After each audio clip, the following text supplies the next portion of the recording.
समझने वाले न केवल भारत बल्कि विश्व के अनेक देशों को लेकर जा सकते हैं, जैसे Jennifer Lopez, Selena Gomez, Jim Carrey.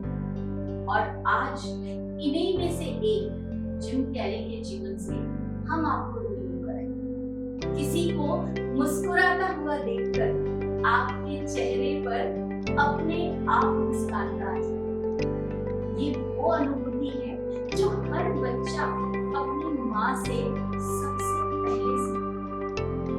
आपने देखा होगा कि एक माँ जब अपने छोटे बच्चे की तरफ मुस्कुराते हुए देखती है तो बच्चे के चेहरे पर मुस्कान अपने आप आ जाती है। सही मायनों में रिश्तों की ये वो पहली अनुभूति है जो जन्म के साथ ही अपने माता पिता से सीखते हैं।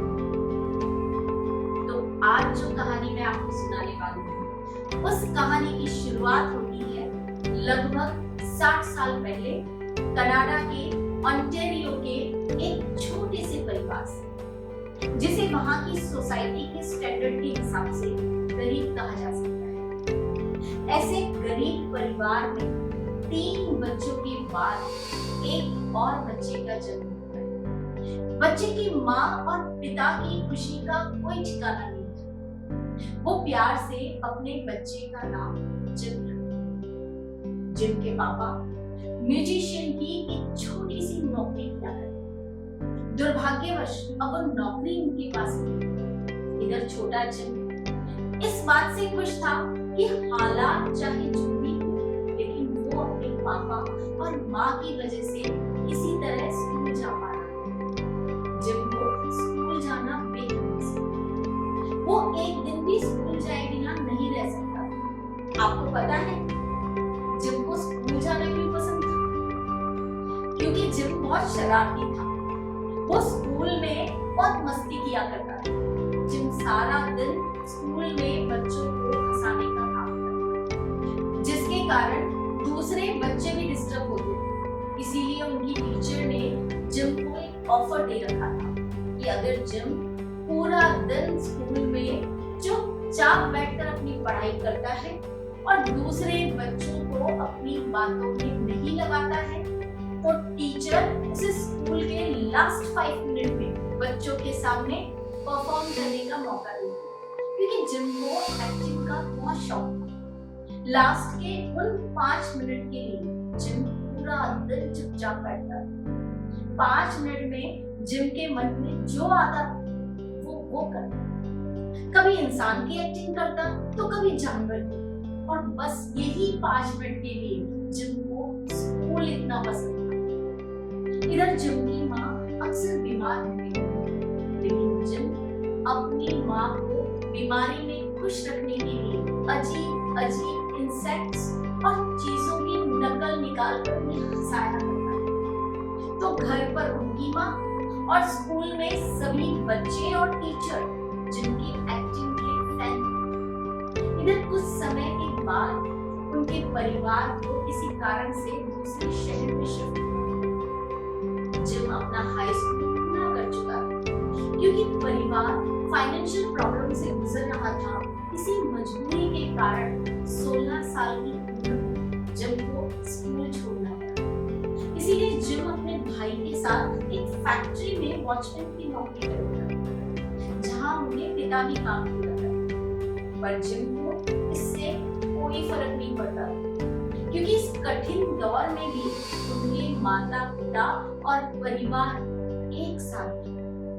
जिम फैक्ट्री के काम के साथ साथ कॉमेडियन के रूप में परफॉर्म करने लगे। एक समय ऐसा भी था जब हालात ऐसे भी हो गए थे कि जिम और उनके परिवार से उनका घर भी छिन गया और कुछ समय तक जिम को अपने परिवार के साथ एक वैन में भी रहना पड़ा। एक और जहां जिम का परिवार इतनी बड़ी फाइनेंशियल प्रॉब्लम से गुजर रहा था, फिर भी जिम के पिता ने उनके लिए कॉमेडी स्टेज शो अरेंज किया, जिससे जिम को अपना टैलेंट दूसरों के सामने रखने का मौका मिला। जिम अपने पापा के इस डिसीजन से बहुत खुश था। उसे एहसास था कि उसके पापा इस तकलीफ की घड़ी में उसके लिए कितना बड़ा बलिदान करे और इस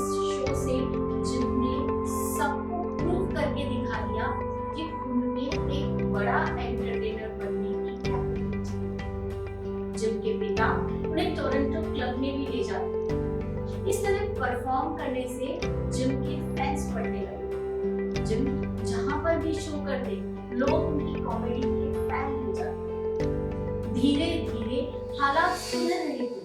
अब जिम को फ्री शो नहीं करने पड़ते, बल्कि अब उन्हें पेड शो मिलते थे। और इस तरह जिम लगभग 19 साल की उम्र में टोरंटो क्लब के मेन स्टार बन गए।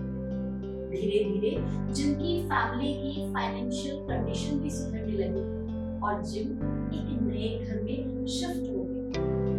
जब जिम को पता चला कि सैटरडे नाइट लाइव के ऑडिशन चल रहे हैं, तो वो उनका ऑडिशन देने के लिए चले।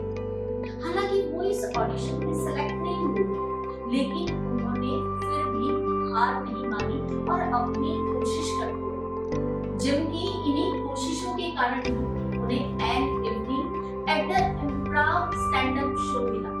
इसके बाद जिम ने कई सारे बड़े शोज किए, लेकिन जिम की नजर तो हॉलीवुड फिल्म्स थी।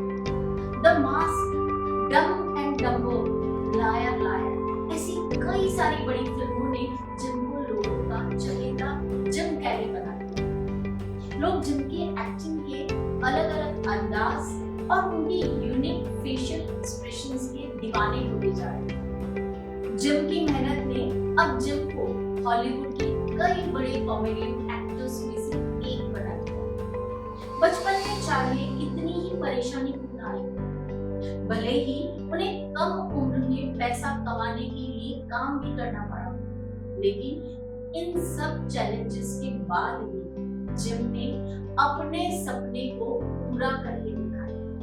और इस सब में वो कभी भी अपने माता पिता को नहीं भूला। जिनको सफलता तो मिली, लेकिन उसके साथ डिप्रेशन जैसी बीमारी उन्हें कब लग गई वो खुद समझ नहीं पाए। डिप्रेशन से निकलने के लिए जिनने लंबे समय तक इलाज किया, लेकिन वो डिप्रेशन में डूबते ही जा रहे। एक टाइम ऐसा आया जब जिन डिप्रेशन की दवाइयां खा खा थक चुके। ये वो समय था जब उन्हें अपनी माँ की कई बातें याद आती।